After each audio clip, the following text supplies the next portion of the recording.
여러분, 꼬마 빌딩이라. 꼬마 빌딩에 대한 거래가 뚝 떨어지고, 시장에서는 도대체 무슨 일이 일어나고 있느냐.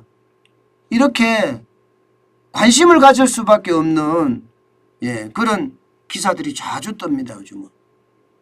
꼬마 빌딩이라는 건 여러분도 알다시피 연면적이 1000제곱미터 이하, 일반적으로는 5층 이하를 말하잖아요. 5층 이하, 그죠? 뭐 일반적으로는 꼬마 빌딩이란 말도 쓰지만 수익형 빌딩이란 말을 더 잘 씁니다. 수익형 빌딩. 건물주. 모두의 어떤 희망이라고 이야기하는 조물주 위에 건물주가 되는 것. 이거를 말합니다. 그런데 이 꼬마 빌딩 거래가 충분히 잘 일어나 왔습니다. 그런데 올해 들어서서 거래가 확 줄어버렸습니다. 여러분 이거 한번 보세요. 죄송합니다.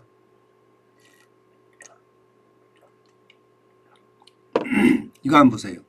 1월에서 4월 꼬마 빌딩 거래 건수가 675건입니다. 675건. 이게 적으냐 많으냐 비교를 해보면 알 수 있습니다. 굉장히 적습니다. 2021년 1월에서 4월까지 1267건입니다. 거기에 비하면 반토막이 났죠. 거의 반토막. 5월에서 8월에 비교해도 굉장히 많이 떨어진 수치고요. 9월에서 12월과 비교를 하더라도 985건이었으니까 많이 떨어진 수치인 것은 분명합니다.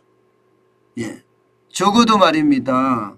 적어도 1월에서 4월까지를 봤을 때는 2021년 대비 46.7%가 빠졌잖아요. 46.7%. 그죠? 굉장히 많이 빠졌죠. 이런 게 여러분, 저는 시장에서 진짜 무슨 일이 터지고 있는 거예요. 반면에 강남구는요, 비슷비슷하죠. 그렇지만 강남구도 줄어드는 것은 분명합니다. 2021년 1월에서 4월까지는 127건이었는데 2022년 1월에서 4월까지는 75건. 이것도 마찬가지 한 절반가량 줄었습니다. 절반가량. 결국 말입니다. 꼬마 빌딩 시장에 건물주가 되고 싶어하는 사람들은 지금 관망세로 돌아섰다. 이렇게 이야기할 수 있는 건가요? 관망세로 돌아섰다. 이게 말입니다, 여러분. 이게 우리가 진짜 시장을 잘 읽어야 되거든요. 저는 이것을 보면서 시장을 어떻게 읽었나 하면요. 야, 이제 돈들이 점점 떨어지고 있구나. 이걸 하나 읽었고요. 또 하나 읽은 것은요. 야, 이게 수익형 빌딩인데 지금 경기 침체를 예견하는 건 아니냐. 경기 침체가 되면 임대가 안 될 거고 임대가 안 되면 수익형 빌딩들이 값이 떨어질 거 아니냐. 이런 생각을 가능하게 하는 겁니다. 아니 꼬마 빌딩들이 말입니다. 눈치 볼 수 있는 게 아니거든요. 뭐 세금에 대한 어떤 무리한 게 있는 것, 이것은요. 꼬마 빌딩 건물은요. 세금에 대한 무리한 게 있다고 하더라도 이게 뭐 줄여지거나 그러기가 쉽지 않습니다. 그냥 지금 있는 대로일 거예요.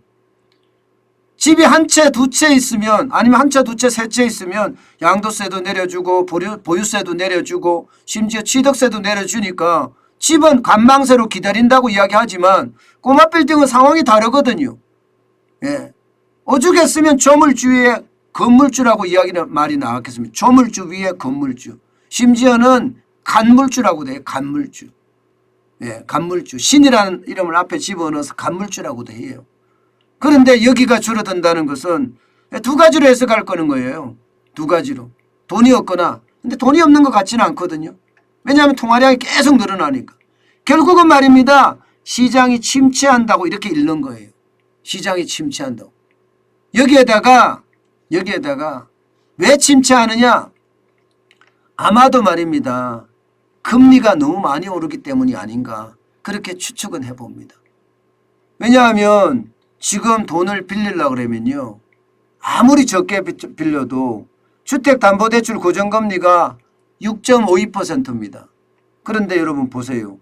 지금 집합상가 수익률이 6.58%. 수익률이에요. 수익률. 예. 2020년에는 5.4%보다 좋아졌어요. 6.58%로. 그런데 대출 금리가 6.52%입니다. 이렇게 올라가니까 빌리겠습니까? 소규모 상가는 더하죠. 6.12%예요. 작년보다는 4.62에서 6.12로 올라섰다고 하지만요. 중대형 상가 5.1에서 7.02까지 올라갔었습니다. 여긴 조금 낮겠죠. 오피스도 보면요. 6.01에서 8.34. 오피스 빌딩의 오피스텔이나 오피스나 혹은 중대형 상가나 이런 데는 지금보다 낫겠지만 집합상가가 이게 결국은 집합상가 안에 있는 이게 빌딩일 수도 있고 고마 빌딩일 수도 있고 이렇잖아요. 그러니까 금리 인상에 속수무책이라는 이야기가 되는 거예요. 결국 말입니다. 금리 인상 때문에 고마 빌딩을 사지 않는다. 이런 이야기가 되는 거고 그러면 금리 인상을 왜 하느냐. 이게 인플레이션이 심하기 때문에 금리 인상을 한다. 이렇게 해석할 수 있는 거잖아요. 그러면 인플레이션 다음은 뭐냐. 이게 금리 인상 때문에 경기 침체가 될 거다. 이렇게도 예상이 되는 부분입니다. 저는 꼬마 빌딩의 거래가 뚝 끊겼다는 것은요. 당연히 저는요. 그렇게 인식을 해야 된다고 생각을 합니다. 돈 가진 사람들, 자산가들은 여러분 알다시피 우리보다 정보가 많습니다. 아니 우리 자산가 분들이 정환전 TV를 보시는 분들도 많으실 거예요. 그런 분들이 지금 보고 있기 때문에 시장은 조금씩 나빠져 가고 있구나. 금리 인상을 하게 되면 금리 인상에 따른 침체도 예상이 되는구나. 이렇게 이미 읽고 있는 거고요. 경기 침체가 됐을 때 이게 임대사업은 더 안 되지 않겠느냐. 이렇게까지 지금 이해를 하고 있다는 것. 저는 그렇게 읽고 있습니다. 그만큼 말입니다. 시장의 분위기는요. 경기 침체의 어떤 방향으로 가고 있는 것 아닌가. 이렇게 저는 생각을 합니다. 물론 이 작은 단서가 틀릴 수도 있습니다. 그러나 여러분 틀릴 수도 있기는 있지만 거의 안 틀리더라고요. 지표는요 거짓말하지 않거든요. 정부가 만든 왜곡된 지표나 조작된 지표 외에 시장에서 자연스럽게 만들어진 지표는요 절대 예측을 속이지 않습니다. 다시 말해서 예측이 맞는다는 뜻이에요. 시장에서 만들어진 지표 말입니다. 저는 그 만들어진 지표를 되도록이면 많이 찾아서 여러분들에게 해석해 드리려고 하거든요. 지금 꼬마 빌딩이 그만큼 거래가 뚝 떨어지는 것, 이것은 그쪽에 포커스가 핵심이 있는 것은 아닌가, 저는 그렇게 인식해 봤습니다.